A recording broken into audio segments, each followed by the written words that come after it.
vous pouvez très bien regarder la saison 8 sans aucun problème. Nouvelle aventure, nouveau Digimon, nouveau tameur. L'ordre importe très peu. Mais il y a une exception. Et évidemment, vous le savez peut-être, c'est Digimon Adventure qui s'étale sur plusieurs années, mais on va évidemment en parler. Accrochez-vous aussi parce que c'est parti pour 26 ans de Digimon.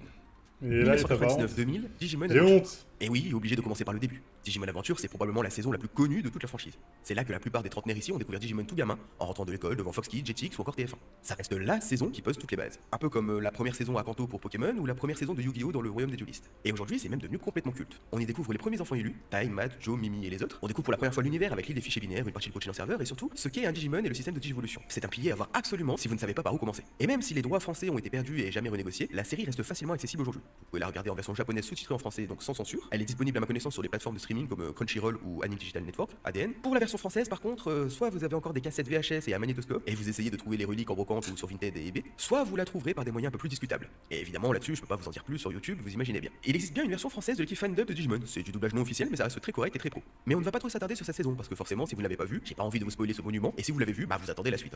Digimon Adventure saison 2, sorti en 2000, un an après. Vous l'avez sûrement vu aussi, c'était la suite de Digimon Adventure, mais cette fois, en plus des Digisauveurs de la première saison, on rencontrait de nouveaux enfants élus. Davis, Ken, Koji et de nouveaux Digimon comme Vimon, Wormmon et Walkmon. C'était sympa parce que ça apportait plein de fraîcheur. On avait l'introduction à la Digivolution Armor et aussi la Digivolution DNA. En plus, C'est de la temps en merde. temps, on voyait par exemple Tai et Matt qui étaient en fin de collège alors qu'on les avait vus dans la saison 1 en CM2 6ème. Donc les voir grandir en parallèle, c'était super. On retrouvait même ce sacré Mutismon qui nous avait traumatisé dans la saison 1. Et bah pareil pour cette saison, vous la retrouverez aussi sur Crunchyroll et ADN. Et comme Adventure n'est jamais vraiment fini, on en reparlera plus tard parce qu'on les voit encore dans les suites. À côté de ça, on a eu des films aussi à cette époque, qui sont eux aussi assez cultes. Un film court sur la jeunesse de Tai et Kari, ou Wargame où ils affrontent Jaboromon et sur Adventure 2 avec le retour de Jaboromon. Et d'autres films qui se sont enchaînés. Par contre, eux, je ne les ai pas trouvés sur aucune plateforme légale. Si vous voulez les regarder, il faudra passer par des moyens plus obscurs. Et bien sûr, début 2000, on a eu le droit au premier jeu Digimon que vous avez sûrement fait. L'excellentissime et très dur Digimon World sur PlayStation, où on doit sauver l'île des fichiers binaires avec Mameo, dans un gameplay propre au World, un peu de combat, un peu de RPG et surtout un style Tamagotchi. Je vais pas refaire l'historique de Digimon, mais contrairement à ce que beaucoup pensent, la franchise ne voulait pas copier Pokémon. Mais ça s'allait plus sur le système d'élevage de petites créatures digitales via les VPET. Finalement, le seul truc qui est similaire à Pokémon, c'est qu'il y a un système d'évolution. Mais là encore, c'est un concept déjà ancien, déjà vu par exemple dans Dragon Quest V en 92 ou Megami Tensei en 87, même si beaucoup moins poussé à l'époque. Je parlerai bien d'autres jeux comme Digimon World 2 et même une dizaine de jeux aussi mauvais les uns que les autres qui ont essayé de capitaliser sur le carton mondial de Digimon à l'époque, mais malheureusement la plupart ne sont jamais arrivés en France et à ce jour j'ai aucune idée s'ils ont été traduits.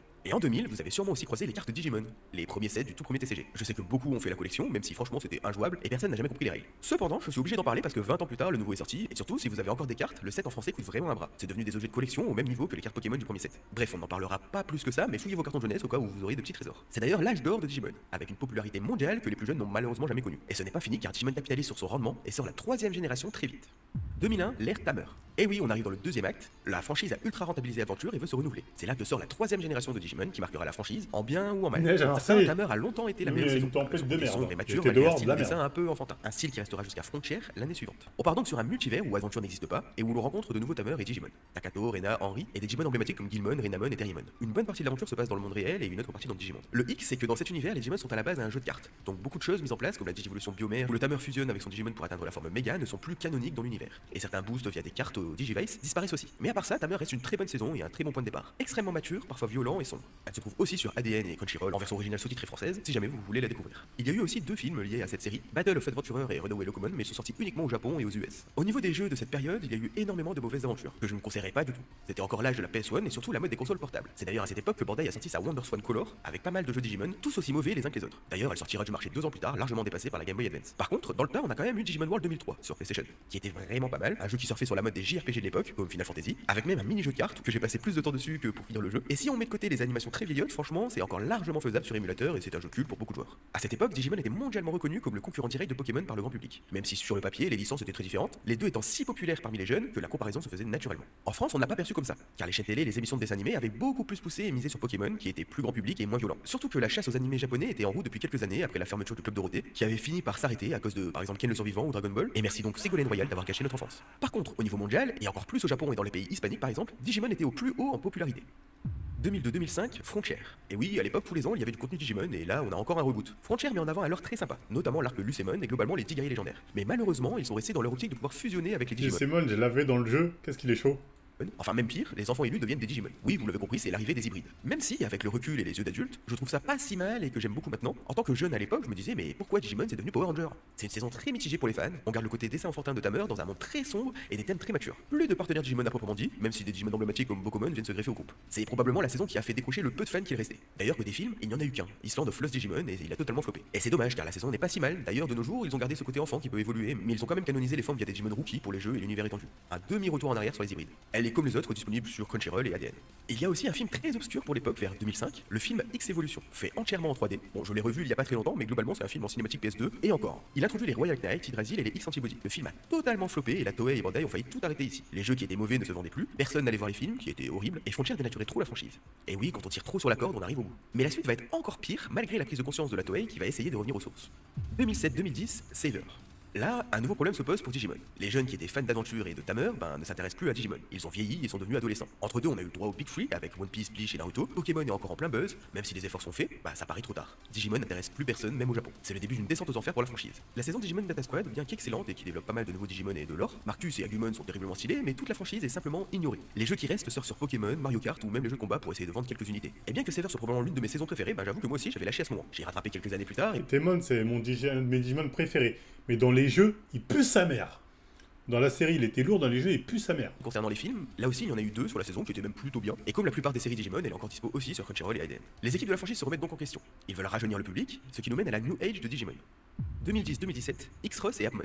Les caisses sont vides. Il faut relancer la série et pour ça il faut trouver un nouveau public, plus jeune et qui sera plus intéressé par Digimon. C'est de là qu'est né X-Ross Wars, aussi appelé Digimon Fusion chez nous, et Appmon. Le premier c'est une saison plus ou moins classique de Digimon. Par contre ici ils n'ont plus de Digivolution. Ils peuvent fusionner, tout est simplifié pour essayer de plaire à un nouveau public. Bien que certains Digimon iconiques soient nés dans cette saison, ils ont retiré tout ce qui a fait le charme de Digimon pour être plus dans l'esprit d'un shonen. D'ailleurs plus tard, tout ce qui est fusion X-Ross n'est même plus canonique au même niveau que la Digivolution Matrix de Tamer. Le but n'était pas de satisfaire les fans nostalgiques mais de retrouver un nouveau public. Et ça a marché un temps au Japon et même au-delà, pas mal de jeunes ont découvert Digimon avec ces deux séries. La seconde, Appmon, est simplement une série dérivée de Digimon. Comme dans notre monde à cette époque, nous sommes ultra connectés avec nos smartphones. Donc les Digimon sont devenus des applications de téléphone, bien que la saison soit très mature dans les thèmes abordés, notamment la dépendance au numérique. Il est très difficile de juger cette saison comme une véritable Digimon à part entière. D'ailleurs, la plupart des Appmon sont maintenant de véritables Digimon dans l'univers étendu. Pour les revoir, aucune idée pour ces séries-là. C'est probable que des droits se soient perdus parce qu'elles sont dispo via des VPN sur des plateformes comme Crunchyroll, mais uniquement en japonais ou anglais, sans sous-titrage. Après, quelqu'un a sûrement dû les traduire sur internet. Par contre, au niveau des jeux de cette époque, les équipes étaient au taquet et nous sortaient des masterclass pendant des années qui se vendaient très bien et aidaient la franchise à garder la tête hors de l'eau. On peut évidemment citer les cultissimes Digimon World Redigitised sur PSP, qui remettaient un coup de jeune à la série des Worlds et faisaient revenir pas mal de joueurs qui avaient adoré le premier. Le jeu Digimon Adventure tiré de la première série était aussi pas dégueu. On a eu aussi le MMORPG Digimon Master Online qui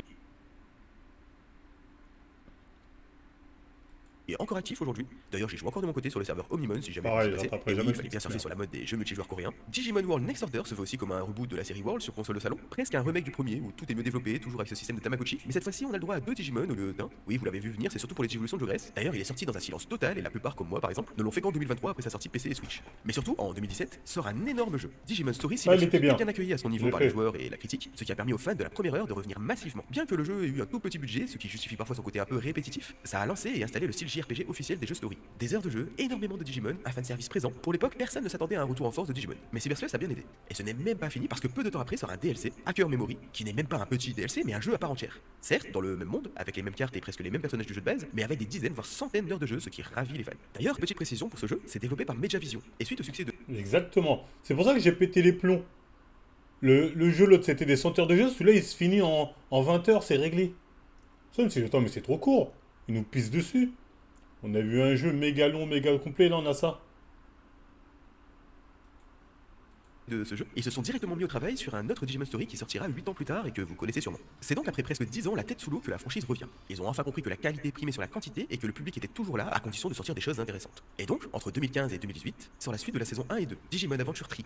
D'abord sous la forme de 6 films qui ont ensuite été découpés pour en faire une série à part entière. On retrouve donc les enfants élus d'Adventure qui ont encore grandi mais cette fois-ci en fin de lycée. Et franchement de mon côté j'ai adoré. C'est fanservice à fond et clairement pensé pour ceux qui avaient adoré Adventure. Je ne peux pas trop en dire sur le scénario pour pas spoiler, mais même si le rythme est parfois long, globalement c'est super de retrouver nos héros emblématiques. Les films sont encore disponibles sur le net, mais le format série est disponible uniquement sur ADN. Et si vous pensez que la Toei a enfin fini de saigner Adventure, eh bien non, ça reviendra encore et encore parce qu'ils ont compris que c'était plus compliqué de faire aimer de nouveaux héros que de nouveau servir les mêmes pendant des années. À ce stade, la franchise a compris. Adventure est culte chez les trentenaires, le public ne rajeunit pas malgré les efforts, et s'ils veulent survivre, il va falloir capitaliser sur ce qu'ils savent faire. Et ça nous mène à notre ère, oui, ces 6 dernières années que j'appelle 2020-2026, le nouvel âge d'or. Alors oui, c'est peut-être surestimé en France de dire qu'il y a un nouvel âge d'or Digimon, parce que la licence a eu un énorme trou de 20 ans chez nous. Mais au niveau mondial, surtout poussé par les US, le Japon et les pays hispaniques, la licence intéresse toujours autant. Et oui, ces 6 dernières années, Digimon a su titiller les fans là où ça fait du bien. Et ça leur a vachement réussi. On commence par la sortie de Digimon Adventure 2020, le reboot de la première saison. Et oui, là je sais que les avis vont diverger parce que la plupart des fans d'Adventure ne la voulaient pas. Elle est trop différente de l'original, très axée sur l'action et presque aucune référence à la première saison d'Adventure. Mais pourtant, si on creuse un peu, elle a du rythme. Une nouvelle aventure très intéressante, l'introduction de nouvelles formes et de nouveaux Digimon, tout en gardant les premiers enfants élus au devant de la scène. Et ça marche. Les nostalgiques, bien que critiques, la regardent et l'apprécient. Les aigris hurlent mais participent au buzz de la série. Et ceux qui ont des enfants partagent un moment nostalgique avec une nouvelle génération. Ouais, je peux Sans le regarder. vouloir, la Toei a fâché les fans de la première heure, mais a surtout enfin réussi à renouveler son public. De mon côté, j'ai beaucoup aimé. C'est très dans le format actuel, même si c'est beaucoup plus orienté combat. Un Un an plus tard sort Digimon Ghost Game, toujours dans un style très moderne, très rythmé et surtout un ton de malaise et de peur très nouveau dans la série. C'est probablement la saison la plus expérimentale de la franchise au niveau des animés. Pas de shonen, pas de fusion humain-Digimon, mais une saison classique avec une vraie histoire et même des mystères qu'on a envie de découvrir. C'est une saison hors des codes habituels et très rafraîchissante. Ces deux saisons seront disponibles également sur ADN et Crunchyroll si jamais vous voulez les voir. Et pour rester dans les animés, en 2025 sort Digimon Beat Break. La série Digimon actuelle, celle-ci par contre est disponible uniquement sur Crunchyroll tous les dimanches. Cette fois, je pense que cette saison met tout le monde d'accord. Digimon a toujours eu tendance à dénoncer les problèmes liés à la technologie et dans ce monde, les humains sont ultra dépendants de leur assistant IA personnel, les Sapotama. Beat Break, c'est des animations folles, des musiques folles, une histoire pour le moment folle, bref, tout est fou. Et en plus, il y a énormément de nouveaux Digimon très stylés. Si vous ne voulez pas vous retaper toutes les anciennes saisons, reprendre avec Beat Break est probablement l'un des meilleurs choix. En plus, elle n'a commencé qu'en octobre On m'a dit que 2025. c'était de la donc merde, on en c'est est encore au ironique. début, c'est facilement rattrapable. Voilà, on a fait le tour des séries, mais avant de passer aux jeux récents qui ont cartonné, on va évidemment parler des films. Et là, on a que du Adventure. Après le succès des 6 films Adventure Tree, on a encore des suites. Last Evolution de Kizuna en 2020, que j'ai particulièrement adoré. Cette fois-ci, les enfants élus ont entre 20 et 22 ans, il me semble. Donc vraiment, c'est des jeunes adultes. Digimon Adventure 2, The Beginning en 2023, où cette fois, on retrouve aussi les tameurs de Adventure 2, Davis Ken et Cody, devenus presque adultes. Et ça a vomi du fanservice par les yeux. Et récemment, même si c'est pas vraiment un film, il y a eu un mini court-métrage de 4 minutes, Digimon Beyond, pour les 25 ans de Digimon. Du pur fanservice aussi, où on les voit tous adultes. Je ne pense pas que ça sortira un jour en film, mais si c'est le cas, je serai sûrement le premier devant le cinéma le jour de l'avant-première. Je vous mets le lien en description si vous voulez le voir au complet. Bon, on a eu de bons films, 3 saisons sympas en animé, mais il manquait forcément les jeux. Bien sûr, avant de commencer les jeux vidéo, il faut évidemment parler du TCG. On avait mentionné la sortie de celui de 2000, mais vous le savez sûrement parce que j'en parle souvent sur la chaîne. Celui de 2020 a été un carton et est toujours joué et collectionné. Alors oui, il est sorti qu'en japonais et anglais, ce qui rebute pas mal de personnes. Ça ne pose aucun problème pour les Espagnols, les Allemands et les Italiens. Mais forcément pour les Français, ça rebute. Que ce soit pour la collection ou pour le jeu, si vous avez été un fan un jour de Yu-Gi-Oh Magic ou le TCG Pokémon, ou dans la moindre mesure Hearthstone, c'est difficile de ne pas l'apprécier. Le système de jeu est excellent, les artworks sont superbes et chaque extension traite une partie du lore dans l'univers. Mais je ne parle pas du TCG juste pour en parler. Vous savez sûrement, en 2026 sortira l'application mobile pour y jouer en ligne au format numérique. Un nouveau jeu, Digimon Addition, tout comme chaque licence de cartes a droit à son application, Digimon arrive avec du retard, certes, mais nous proposera un mode histoire et du jeu en multi. Et ça même sans besoin d'avoir les cartes chez soi. Bon forcément, ça passera en partie par un système de microtransactions, mais ça changera pas des autres jeux de cartes en ligne. Et aussi, pour les fans de webcomics, une nouvelle saison uniquement en format manga nommée Digimon Liberator, qui est totalement gratuite avec de nouveaux chapitres qui sortent régulièrement sur le site officiel Digimon Card Game. Donc n'hésitez pas à y faire un tour. Là aussi, il est qu'en anglais, mais ça reste assez simple à comprendre, même avec un niveau basique. Bien, passons maintenant aux jeux. Même s'ils n'ont pas été très nombreux, ils ont été très qualitatifs ces dernières années. On peut parler de Digimon Re-Rise, le format gacha sur mobile, mais il n'est pas disponible chez nous. Il fait un carton monstrueux en Asie. On va donc passer directement à ceux qu'on peut jouer de notre côté. On peut évidemment parler de Digimon Survive, un visual novel mêlé à un tactical RPG qui, pour le peu de personnes qui l'ont fait, reste un des meilleurs jeux Digimon à l'heure actuelle. Une maturité dingue, un univers sombre, une écriture parfaite, même si le style visual novel peut rebuter certains, c'est limite toute une saison à part entière dans un jeu. Probablement le jeu le plus méconnu, mais un des meilleurs à l'heure actuelle. Et oui, il est disponible en français et même sur console. Et bien sûr, en 2025, après 8 ans de développement, Mediavision a enfin sorti le Digimon Story Time Stranger. C'est de la merde. Sa sortie juste avant Pokémon Zelda a beaucoup aidé à son succès, car 26 ans après, on les a encore comparés. Mais cette fois, je pense à la grande majorité, Digimon est sorti gagnant. Alors non, je ne veux pas débriefer le jeu ici parce qu'on en a pas mal parlé sur la chaîne, mais bizarrement, le jeu était vraiment fait pour le core fan, mais encore une fois, à toucher même des gens qui ne connaissaient pas la licence. Et c'est tant mieux, un jeu qui reste qualitatif, même s'il a quelques défauts. D'ailleurs, vous avez remarqué que je n'ai pas parlé des VP de toute la vidéo. Et ben, c'est le moment. Durant toutes ces années, Digimon n'a jamais lâché les VP. Et il en est sorti une quantité folle en plus du Vital Bracelet. C'est de là qu'est née la licence. Et même si les ventes sont plutôt moyennes, la mode des Tamagotchi étant passée depuis 30 ans, ça sort encore et de nouveaux sont encore prévus. C'est très méconnu alors que c'est vraiment addictif. Vous pouvez avoir une relation très sympa avec ce petit objet, élever votre Digimon pendant des jours et le voir mourir quand vous vous réveillez. On en trouve d'ailleurs des pas trop chers, à moins de 30 € encore en ce moment. Si vous avez l'occasion de tester, franchement, n'hésitez pas. 30 € un D'autres Tamagotchi, vous lol. acheter pour un de vos enfants. Il y a eu aussi pas mal de mangas. À l'époque, Le c'était volume donné, est sur cette Gintama, merde. où j'ai déjà fait une vidéo sur la chaîne, mais il y en a d'autres aussi, comme par exemple les Redigitize, Rimmer ou encore les nouvelles comme Chronicle X ou Seeker. Vous vous en doutez, il y a encore beaucoup de choses à dire sur Digimon, mais j'essaie de faire concis pour vous aiguiller si vous voulez en savoir plus globalement sur les médias grand public et vous remettre peut-être à jour sur une grosse partie de la licence. Et surtout, savoir qu'il n'existe pas qu'une saison de Digimon en 26 ans, ils ont fait énormément de choses. D'ailleurs, à l'heure actuelle, si vous regardez les databases Digimon, pour vous dire, il y a de quoi faire. J'espère que cette vidéo un peu longue vous a plu, c'est ma première fois, et à très vite sur la chaîne. Des bisous. Bon, c'était pas inintéressant, mais bon. Il m'a pas forcément donné envie de regarder le truc. Telman, il est dans le chat ou pas? Telman, faut qu'on en parle des mangas que t'as proposé. Parce que la dernière fois dans Kikusho, Telman, il est arrivé, il a dit Marvel, j'y connais rien. J'ai des webtoons plutôt, pas des mangas. Des webtoons mieux que Solo Leveling, je t'en donne au moins 5. Parlons-en. Tong, Kiku m'a dit que ça, que c'était mieux que Solo Leveling, hein, ce truc-là. Kiku m'a dit que ce truc-là, là, c'est mieux que Solo Leveling. Mais en fait, Kiku, il a pas de goût, c'est pas possible. Hein. Gozu plutôt, là, c'est Gozu. Kiku n'a pas de goût. Hein. Je suis désolé, c'est méga Osef. Hein. Ouais, mais t'as lu que 7 chapitres, que 8, non, j'en ai lu 10. T'as lu que 10 chapitres. T'as pas lu les 120 chapitres. Faut lire les... Ouais, non, non. Solo Leveling en 10 chapitres, en même 5 chapitres, Solo Leveling, j'étais dedans. Donc Gozu, putain, je souffle. Putain, je souffle, Gozu. Il m'a vendu ça, Muxoving, je souffle de folie, mais waouh! Mais putain, c'est un souffle du démon, hein, parce que c'est nul. Enfin, c'est pas nul, mais c'est Osef. Non, c'est pour le coup, c'est pas nul. Mais c'est Osef. C'est un mec, il est là, il est fort, il roule les gens. Ok, super. Ça aussi, il faut qu'on en parle. Tong. Il m'a vendu ce truc-là comme Mus Solo Leveling. C'est quoi, les gars? Bagarre de lycéen. C'est un mec, il arrive dans un nouveau lycée, il dit je vais être le boss du lycée, et il roule les mecs, et après il ramène des mecs de sa ville, le mec il utilise un couteau, nous on saura utiliser des couteaux. Ce bâtard, il a dit ça, c'est mieux que solo leveling. Quand je dis ce bâtard, c'est pas personnel, c'est une manière de parler. C'est une dinguerie. C'est une dinguerie. Il m'a sorti ce truc-là. Mais il dit, tu veux mieux que solo leveling? Regarde ça.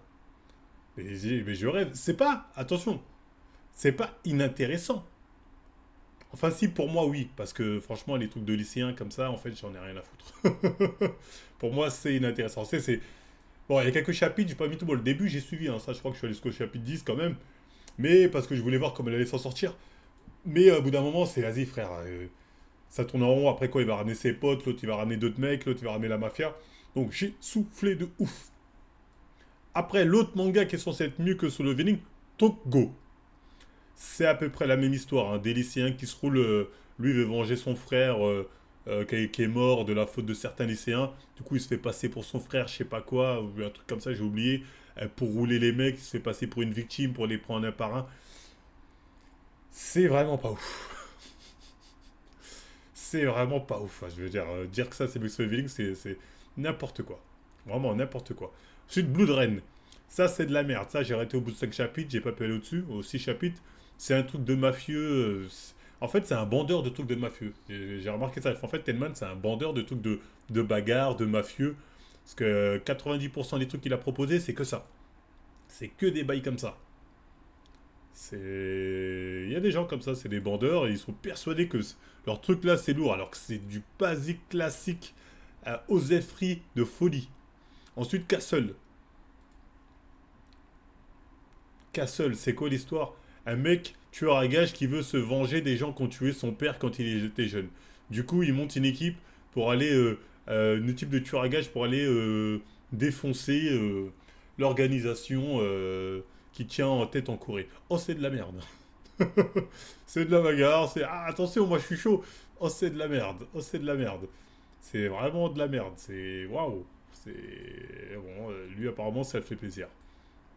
C'est lui quand il voit ça, il est comme un fou.